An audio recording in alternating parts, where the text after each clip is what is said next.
ये जो दृश्य इस वीडियो के शुरू होते ही आपको दिखाई दे रहे हैं, हो सकता है आपको लग गया है कि किसानों ने छत के ऊपर कुछ धान सुखाया हो, मगर इस स्थिति को समझने के लिए धरातल पर आना पड़ेगा। और अभी हम आ चुके हैं उसी एक धरातल पर इन स्थितियों को समझने के लिए, छापरखेड़ी। मेरे हाथ में कुछ गेहूँ है, गेहूँ गीले हैं। हालांकि छापरखेड़ी में पानी आया, छापरखेड़ी के प्रशासनिक दौरे हुए, छापरखेड़ी में पानी सूख गया, ये खबरें काफ़ी सुन ली।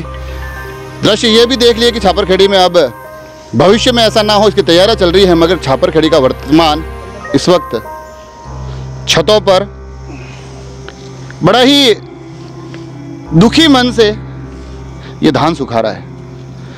कई नाम है आपका? सुरेश नाम है हमारा साहब। सुरेश जी, यो के धान गिलो कितर वियो या कई कर रहा था ये? वो साहब मैंने कमर अतो तो पानी बेटा बेटा बेटा बेटा अतो तो कमर वहाँ पानी घर में भरेगी हो। हाँ। वो मैंने कोटिया में भरे तो को वो आने इसी तो बिंगी है सब। यो सब आप जो मैं देख रही हूँ, यो है आगे मक्की है, वटने ये गेहूँ है, तो ये सब बिंगिया।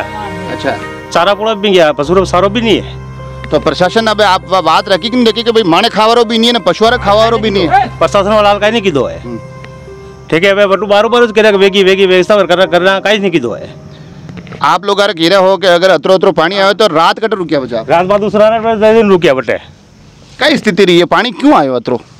पानी साहब ये नाला बंद है, एक तो मेन नाला बंद है, तो पानी तो नाला बंद है तो पानी जा ही कटे। अटनो आयो पानी नाल तालाब भरे नु आयो, अटनो आयो पानी तालाब भरे नु आयो, तो पानी पूरा मैंने चक भी हो पूरा काम।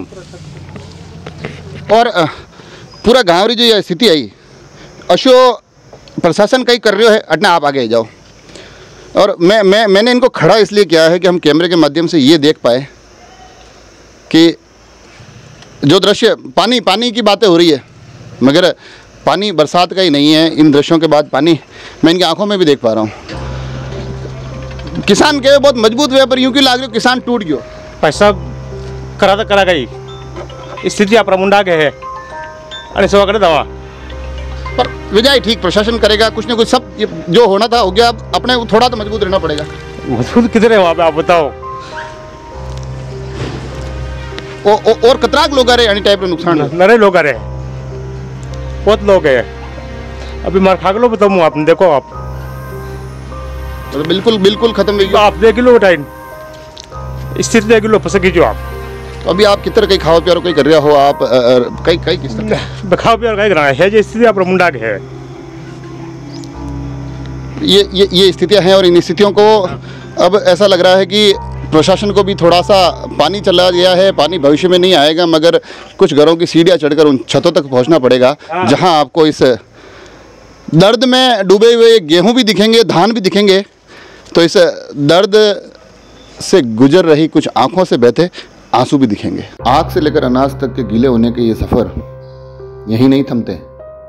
बर्बादियों के ये मंजर पूरे गांव में पसरे हुए हैं। सुरेश कुमार गांव की इन गलियों में उस कीचड़ और पानी में बिना चप्पल ही दौड़ दौड़ कर हमें बताते हैं कि आखिर दर्द कितना बड़ा है। अपने उस बाड़े में मवेशियों के उस खाकले से भरे हुए जब वो उस बोरे को उठाते हैं, तो उस बोरे से जो नीचे पानी टपकता है, ऐसा लगता है कि उस पूरे गांव का वो दर्द टपक रहा है। उन्हीं गलियारों में मिली गांव की एक बूढ़ी अम्मा उस रात को याद करके सिहर जाती है। गोटा गोटा गोटा नमीक निसो हो ठाट एकले जावन टेम पचे मासा ऐसा पाटा दे मासा एटे न बैठी रही मैं पूरी रात। हाँ, कोई आयो नहीं? कौन आवे? घरों का गीला गेहूं, उनका चारा, घरों की दीवारें, उनमें दरारें। ये मंजर छापरखेड़ी के उस जल प्रलय की रात के बाद बड़े ही आम हो गए हैं। हमको देखते ही लोग हमारे पास आते हैं, ये कोशिश करते हैं कि वो अपनी पीड़ा हमें बता सके। और जब वो अपने धान का नुकसान, जब वो अपने मकान का नुकसान हम तक पहुंचा रहे होते हैं, तो हर एक की आंखों में ये बड़े स्पष्ट रूप से देखा जा सकता है कि कहीं किसी उम्मीद की आहट उन नजरों में देखी जाती है। हाँ, कहीं एक आस कि हमें अब हमारे इस नुकसान से, हमारे इस दर्द से राहत कौन दिलाएगा और कब दिलाएगा? वर्दीचंद कुमावत साहब, कई नुकसान हुआ मारे 22,000 खागलो हो, वो लगभग 4 फूट पानी में गिलो वे गयो और सुबह गाय ने मेला तो खागलो दूसरी जगह लाना पड़ो मैंने और 100 किलो दले हो, ड्रम पलटी वे गयो पानी अब बार कड़ो कट्टो दूसरो लेना आयो हूँ बाजार में दले तो, लेकिन खागलो कटो लाओ बार। मगनलाल कुमावत। मगन जी, ये जो पीछे आप बता रहे दीवार टूट गई, कैसे क्या हुआ पूरा घटनाक्रम? ये पानी ज़्यादा आने की वजह से अंदर जो पानी का बहाव तेज़ होने से टूट गई सर। इससे पहले भी इस तरह से पानी यहाँ आया है? इतना पानी पहले कभी नहीं आया सर। तो क्या कारण है कि इस बार 2017 में भी झील भरी थी, लोग कह रहे हैं कि पानी तो गांव की तरफ आया था मगर इतना अंदर की तरफ नहीं आया था, इस बार ऐसा क्या हुआ कि ये पानी इतना आ गया? ये गांव के सब नाले सब बंद कर दिए लोगों ने और पानी गांव में इकट्ठा हो गया और नदी के में भी 2 फीट का ऊपर चढ़ाव हो गया, इसलिए वो पानी रुक गया और टोटल पानी गाँव में आ गया, इसलिए सब कुछ हुआ है। अब ये प्रशासन कह रहा है कि हम कोशिश कर रहे हैं कि आगे से ऐसा नहीं हो, मगर आपको लगता है क्या कि अब कभी ऐसा बारिश का दौर आएगा तो आपको मन में रहेगा कि क्या हमारा क्या होगा, हमारा क्या होगा? ऐसा तो हमें तो टेंशन पूरा लगा रहेगा सर, क्योंकि जब तक सही इसका खुलासा नहीं होगा, नदी 2 फीट नीचे नहीं जाएगी पुलिया और इधर पानी का निकास सही नहीं होगा, तब तक तो यही परिस्थिति बनी रहेगी सर। आपके ये पीछे एक तो दीवार गिर गई? हाँ, दीवार मेरे एक तो ये 150 फीट दीवार गिर गई, पक्की दीवार, और एक मेरे ये सीमेंट के 50 बैग ये ख़त्म हो गए सर पानी भरने से। कितना नुकसान आपके, कितना नुकसान? लगभग मेरे हिसाब से 1,70,000 के करीब नुकसान हुआ है। एक जो ये सड़क जो बता रहे हैं उसका भी कह रहे हैं कि लेवल इसका नीचे खोद कर सही नहीं बनेगी, इसके हर बार इसके ऊपर से ऊपर बनाते रहे तो हाँ सर, यही कारण है, हर बार जैसे ही सीसी रोड बनता है तो उसके ऊपर ही बनाए, उस पहले वाले को तोड़ के बाहर निकालते नहीं है और उसके ऊपर ही बनाते, इसलिए वो ज़्यादा ऊपर हो गई, इसीलिए गाँव में पानी आ रहा है सर। हालांकि गाँव में लगातार नाले के निर्माण का काम चल रहा है, लगातार चलती जेसीबी ये बता रही है कि देखिए हमें आने वाले समय की चिंता है, ऐसी परिस्थितियां पुनः न हो इसके लिए हम लगातार कोशिश कर रहे हैं। विद्युत विभाग लगातार खंभों को दुरुस्त करने में लगा हुआ है। गांव में प्रवेश करते ही आपको हालात ऐसे लगेंगे कि जैसे युद्ध स्तर पर काम हो रहा हो। प्रशासनिक अमला गांव का दौरा कर चुका है, अधिकारी आज भी गांव की स्थिति पर नजर बनाए हुए हैं, मगर उनका कहना है कि नुकसान का आकलन अभी तक स्पष्ट रूप से हो नहीं पाया है, आकलन होने के बाद ही कुछ कह पाएंगे। परंतु गांव का हर एक घर उस दर्दनाक मंजर के बाद अब अपने नुकसान के लिए किसी राहत की उम्मीद कर रहा है। गांव के सरपंच इस नुकसान का आकलन करते हुए कहते हैं कि तकरीबन 1 करोड़ का नुकसान हुआ है। ये गांव में जो इस बार इतना ज़्यादा पानी आया है, आखिर उसका मुख्य कारण रहा क्या? हमारे 18 तारीख को रात्रि में 6 बजे करीब गोमती नदी का प्रवाह इतना तेज़ था कि तासोल और छापरखेड़ी में दोनों गांवों में पानी भर गया और बहुत सी दीवारें धंस गई। पूरी रात छापरखेड़ी के लोगों और तासोल के लोगों ने भी छत पे रात निकाली और कई कम से कम 10 ट्रक तो खाकला बह के चला गया, कई दीवारें गिर गई, कई मकान भी क्षतिग्रस्त हुए और यहाँ पे नाला निर्माण नहीं होने से गांव में पानी भर गया। उसके बाद श्रीमान एसडीएम साहब और प्रशासन द्वारा तहसीलदार साहब कुमारिया और हमने निवेदन किया और साहब ने तत्काल वहाँ पे पधारते हुए समुचित कार्रवाई करते हुए आज नाले का निर्माण करवाया जा रहा है। और नाले का निर्माण तो करवाया जा रहा है, मगर बताया ये जा रहा है कि 2017 में भी पानी आया था गांव में, उस वक्त ऐसी व्यवस्थाएं क्यों नहीं हुई कि आगे ऐसी स्थिति पैदा ही ना हो?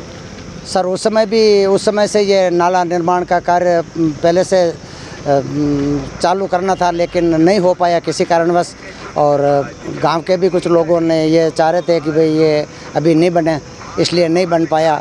अब प्रशासन द्वारा नुकसान का आकलन क्या है, गांव में कितना नुकसान हो? क्योंकि काफ़ी लोग ये बता रहे गेहूँ उनके ज़्यादा गीले हो गए, उनमें अंकुरण हो गया, ये स्थिति। हाँ सर, वो कई आदमियों के अपने घर के अंदर ही रखे हुए थे गेहूँ। कुल नुकसान का क्या आकलन है आपके साथ? कम से कम 1 करोड़ रुपए का नुकसान हुआ होगा सर छापरखेड़ी में। डर और दर्द के इस आकलन के बीच सोचना यह भी ज़रूरी है कि आखिर ऐसे हालात क्यों हुए। गांव के लोग अलग अलग कारण बताते हैं। लोगों का कहना है कि पानी की निकासी सही नहीं थी, इसलिए ऐसा हुआ। प्रशासन नाले के माध्यम से कह रहा है कि देखिए नाला बना रहे हैं, अब ऐसा हालात नहीं आएंगे।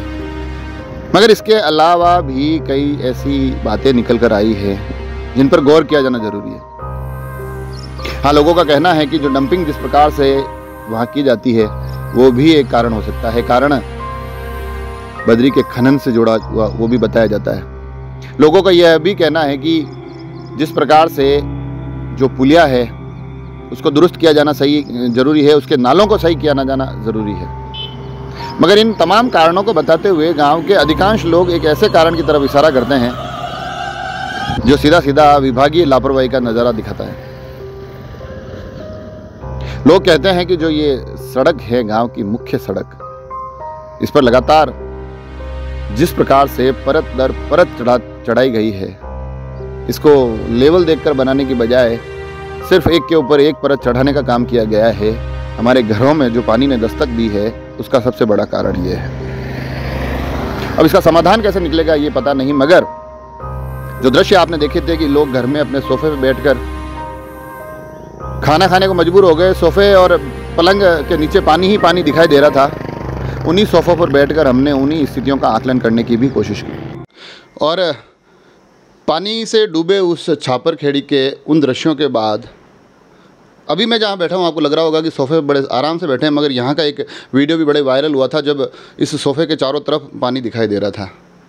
आज सोफ़े पर नीचे पाँव लटका कर बैठ पा रहे हैं आप, उस वक्त कैसे क्या दृश्य रहे? सर उस दिन सोफे के ऊपर तक पानी आ गया था सर, और पानी इतना यूँ गंदा पानी था, जीव जनावर थे, लेकिन क्या करें सर, घर के अंदर आ गया पानी। तो आप लोग मतलब बिल्कुल ऐसा लग रहा था कि तूफान आ रहा था, सब खबरें चल रही थी कि गोमती आ गई है, हम छापरखेड़ी की इस पुलिया से भी गोमती गुजर चुकी है, बड़ी सब बातों का दौर चल रहा था। उस वक्त एक अंदाज़ा था क्या कि भाई एक ऐसी घटनाक्रम भी होने वाला है हमारे साथ? सर ऐसा कोई अंदाज़ा नहीं था सर, अंदाज़ा होता तो कुछ करते, लेकिन 2017 में भी नदी फटी, नदी तेज आई थी तो अंदर पानी नहीं आया था, लेकिन अब की बार तो यह पिलंग के ऊपर आ गया और यहाँ तक आ गया। आपके घर की तरफ जब मैं आ रहा था, सड़क मैंने देखी है कि वो जो मुख्य मार्ग बनाया हुआ है उसका स्तर अब इतना ऊपर हो गया है कि पानी इस तरफ आना ही आना है। हाँ, वो उस कारण ही तो पानी जा नहीं पाता, रोड क्रॉस नहीं कर पाता और गाँव में रुक जाता है सर।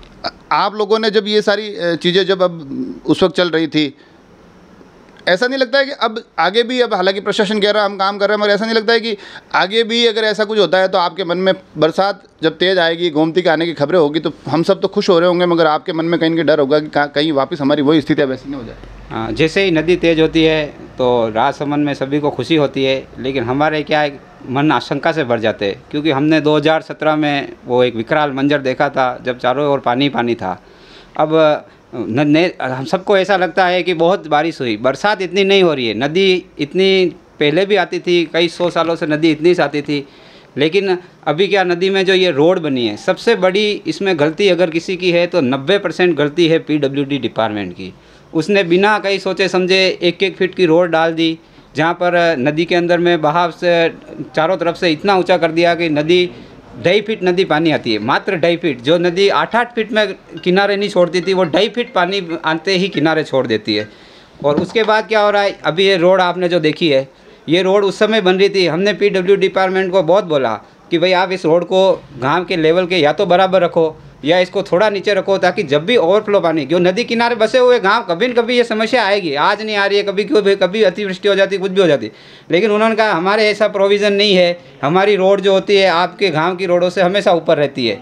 इस वजह से अब वहाँ आपने भी देखा एक जैसा डैम जैसा बना, अब इधर रोड के हमेशा आप जहाँ कैसे भी चले जाओ, आप रोड के दाहिनी तरफ ही पानी भरा देखोगे, बाई तरफ आपको कहीं पानी नजर नहीं आएगा। कारण ये है कि रोड एक डैम जैसा काम करी, रोड का इन्होंने रोड के नाम पे एक पुल बना दिया, वहाँ पे एक डैम बना दिया, एक ऐसी सड़क बना दी जो इधर पानी जाने ही नहीं दे रही है। न कहीं इन्होंने पानी के लिए पाइप छोड़े, न इन्होंने कोई टेक्निकली दिमाग लगाया। अब कौन से EN, एक्शन, JN क्या करते हैं, कैसे काम करते हैं, भगवान जाने। हम विरोध के नाम पे विरोध भी किया, ऐसा नहीं है कि हमने नहीं कहा, लेकिन कोई नहीं सुनने वाला है। इस वजह से ये सारी आपदा का मुख्य जिम्मेदार है PWD डिपार्टमेंट। अब आप इसकी, हम तो कहते हैं प्रशासन से इसकी जाँच करवाओ, रोड को जो व्यवस्थित है रोड करवाओ, और ये निकासी की भी कुछ समस्या है तो नाले बनने चाहिए, नाले क्यों नहीं बन रहे? इनका बड़ा स्पष्ट रूप से कहना है कि हमको कोई नहीं सुन रहा है। आज हम इनको सुन रहे हैं, और जब इनको सुना तो ये समझ में आया कि इस पूरे घटनाक्रम के दोषी कई लोग हैं। दोषियों पर कार्रवाई करने की भी बात हो रही है, मगर उसके साथ एक आशंका भी जता रहे हैं कि जब झील में पानी आता है लोग खुश होते हैं, मगर हमारा मन आशंकाओं से भर जाता है। हालांकि हर एक घर तक पहुंचने की कोशिश थी, उन घर की दर्द की दास्तानें, उस घर की डर की दास्तानें आप तक लाने की हमने कोशिश की।